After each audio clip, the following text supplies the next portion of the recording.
La journée noire. Témoignage d'une suffragette.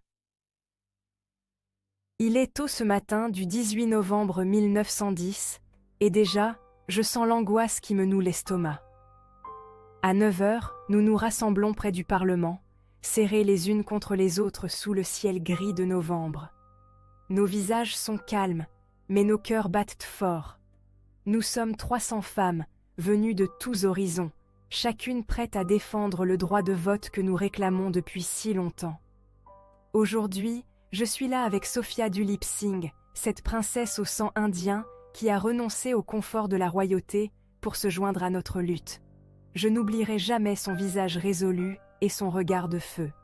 À 10 heures, la nouvelle tombe.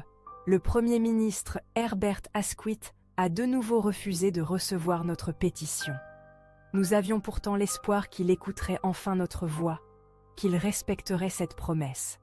Mais ce refus nous brûle. Sophia serre les poings, moi aussi.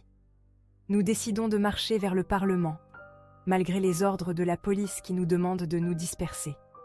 Nous sommes des suffragettes et nous ne reculerons pas aujourd'hui. Vers 11 heures, les policiers commencent à nous encercler. Les hommes qui nous font face sont froids, inflexibles.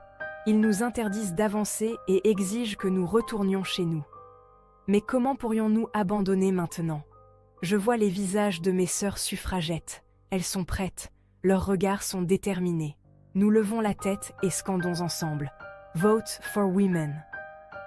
Chaque mot résonne comme un coup de tonnerre dans l'air, défiant le silence que le Parlement cherche à nous imposer. Il est bientôt midi et les tensions montent d'un cran. Les policiers commencent à se montrer agressifs.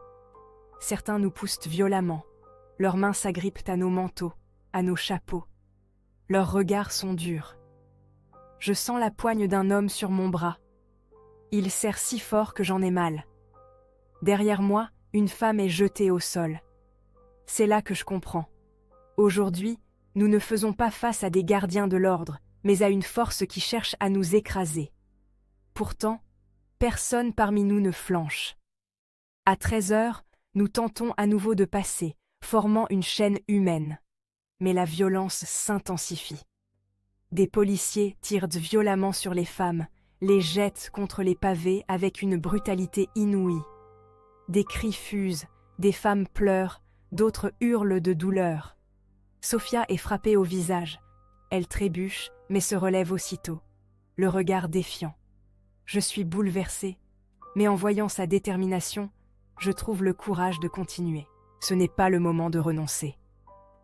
À 15 heures, la foule s'épaissit. Nos rangs, loin de diminuer, semblent se renforcer avec l'arrivée de nouvelles militantes.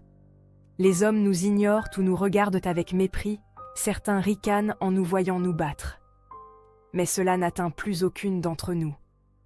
Une femme à côté de moi saigne à la lèvre et son regard est encore plus déterminé qu'avant. Nos corps peuvent être blessés, mais nos esprits sont invincibles. Vers 16 heures, la rue est devenue un champ de bataille. Je me retrouve par terre, étourdi, et alors que je tente de me relever, une botte écrase mon poignet.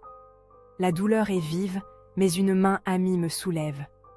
C'est une camarade que je ne connais pas, mais en cet instant, elle est ma sœur. Nous nous soutenons, épaule contre épaule. Nos voix se mêlent et nous crions plus fort encore, comme si nous pouvions faire trembler les murs de Westminster. À 17 heures, alors que la lumière commence à baisser, les arrestations commencent. Les policiers n'ont plus de retenue. Les coups pleuvent sans pitié. Je vois Sophia, encore debout, entourée de policiers qui tentent de la faire tomber. Elle résiste avec une force que je n'aurais jamais imaginée. Son visage est couvert de larmes, mais elle ne faiblit pas. Elle crie pour toutes les femmes qui ne peuvent pas être là, pour celles qui n'ont jamais eu de voix. Je comprends à cet instant que notre combat dépasse nos vies individuelles. Il est devenu un héritage pour toutes celles qui viendront après nous. À 18 heures, après une journée de violence, de cris et de douleur, la police finit par disperser le reste de notre groupe. Plusieurs d'entre nous sont arrêtés, moi incluse, mais je ressens une étrange paix intérieure.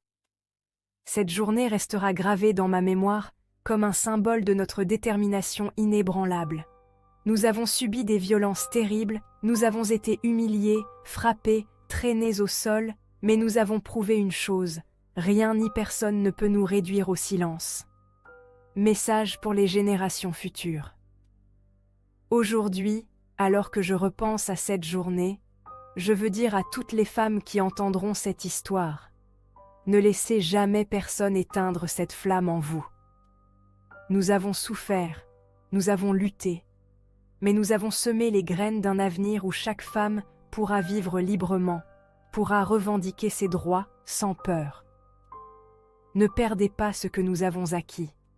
La lutte n'est pas terminée. Le vrai militantisme doit perdurer pour protéger ce que nous avons si ardemment gagné.